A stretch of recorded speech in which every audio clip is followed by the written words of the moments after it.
लखनऊ से उभरती हुई ये एक चौंका देने वाली सियासी कहानी है। उत्तर प्रदेश में वोटर फहरिस्तों की खुसूसी जामे पड़ताल यानी एसआईआर ने न सिर्फ इंतखाबी निज़ाम पर सवालात खड़े कर दिए हैं, बल्कि खुद भारतीय जनता पार्टी की सफ़ों में भी बेचैनी और इज़्तिराब पैदा कर दिया है। सबसे बड़ा और चौंका देने वाला सवाल यही है कि 4 करोड़ वोटरों के नाम आखिर फहरिस्त से कैसे खारिज हो गए और वज़ीर आला योगी आदित्यनाथ इस कदर फिक्रमंद क्यों हैं।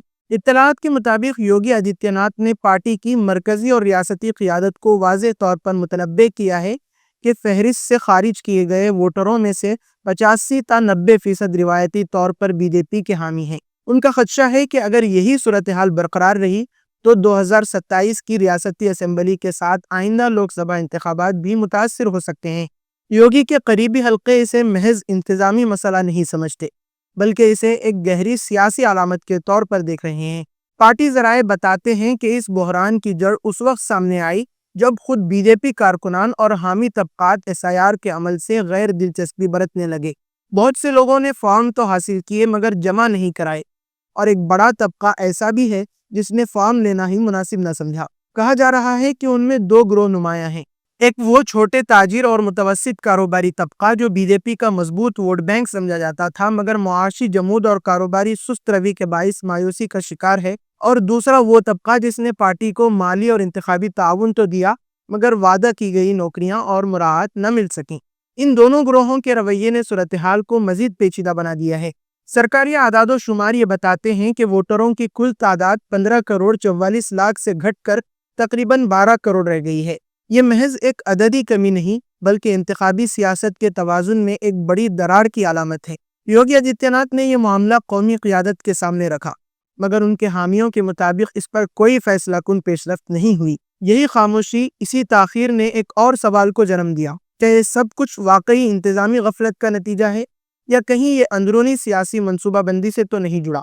सियासी मुबस्सिरीन कहते हैं कि योगी आदित्यनाथ को पार्टी के अंदर एक उभरती हुई ताकत समझा जाता है, और यही वजह है कि एसआईआर के पस मंज़र में सामने आने वाली खामोश बेनियाजी को बाज़ हल्के ताकत के तवाज़ुन की लड़ाई से जोड़कर देख रहे हैं। दिलचस्प बात यह है कि योगी आदित्यनाथ ने एसआईआर के अमल और बराह रास्त वज़ीर दाखिला अमित शाह पर सवालात उठाए, जिससे पार्टी के अंदर हलचल मच गई।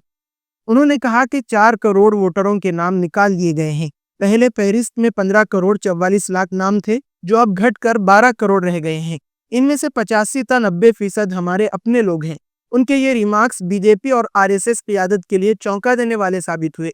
योगी ने बावर कराया कि अगर सबसे ज्यादा लोकसभा नशिस्तों वाली रियासत यूपी में बीजेपी कमजोर पड़ी तो मरकज में भी इख्तिदार खतरे में पड़ सकता है, और इसका सबसे ज्यादा नुकसान आरएसएस को होगा। इत्तलात के मुताबिक आरएसएस ने मामले को संजीदगी से लेते हुए क़ियादत को मसला हल करने का मशवरा दिया, जिसके बाद 20 दिसंबर को लखनऊ में हंगामी इजलास बुलाया गया। इसमें जेपी नड्डा, योगी आदित्यनाथ, नौ मुंतखब रियासती सदर पंकज चौधरी और नायब वज़राए आला समेत दीगर कायदीन शरीक हुए। इजलास में ये इत्तेफाक हुआ कि हर कीमत पर एसआईआर से खारिज बीजेपी वोटरों को दोबारा फहरिस्त में शामिल कराया जाए। योगी ने इजलास में निशानदही की कि तकरीबन 3 दर्जन असेंबली हलकों, जिनमें Lucknow cantt, Lucknow north, Agra south, Hardoi, Malikpur और लखीमपुर शामिल हैं, में तकरीबन 20% वोटरों के नाम हज़फ हो गए हैं। उन्होंने कारकुनों को हिदायत की कि घर घर जाकर तस्दीक करें, अहल वोटरों के नाम बहाल कराएं और मुबैना जाली इंदराजात को चैलेंज करें। अगरचे आरएसएस और यूपी की तंजीमी क़ियादत मामले पर फिक्रमंद है, मगर बाज़ मरकजी मुबस्सिरीन इस मसले को मामूल की कार्रवाई समझकर महज रस्मी दिलचस्पी तक महदूद दिखाई देते हैं, जिस पर वज़ीर आला को बदस्तूर तशवीश लाहिक है। सियासी मुबस्सिरीन का कहना है कि एसआईआर का नतीजा उत्तर प्रदेश में बीजेपी के इंतखाबी इम्कानात पर दूर रस असरात डाल सकता है, इसलिए आने वाले महीने पार्टी और हुकूमत दोनों के लिए निहायत अहम होंगे। यही वो नुक्ता है जहां सियासी तजस्सुस और बेचैनी बढ़ जाती है। अगर यूपी जैसी फैसला कुन रियासत में बीजेपी कमज़ोर पड़ती है तो इसका असर बराह रास्त मरकजी सियासत पर पड़ सकता है, क्योंकि यही रियासत सबसे ज़्यादा लोकसभा नशिस्तें रखती है। एसआईआर सिर्फ एक इंतज़ामी अमल नहीं बल्कि मुस्तकबिल के सियासी मंजरनामे पर असर अंदाज होने वाला एक ऐसा मरहला है जिसके नताइज पार्टी के अंदर और मुल्क की सियासत में तवील मुद्दती असरात मुरत्तब कर सकते हैं। अब सवाल यह है कि आया बीजेपी इस बहरान को बरवक्त संभाल पाएगी, अपने वोटरों और रियासती कायदीन का एतमाद बहाल कर पाएगी, या बेचैनी आगे चलकर पार्टी के अंदर इख्तियार और असर व रसूख की बड़ी कशमकश में बदल जाएगी। موجودہ صورتحال کو دیکھ کر کہا جا سکتا ہے کہ آنے والے مہینے فیصلہ کن ہوں گے اور سیاسی منظرنامہ یو پی میں سخت اتار چڑھاؤ کا سامنا کر سکتا ہے۔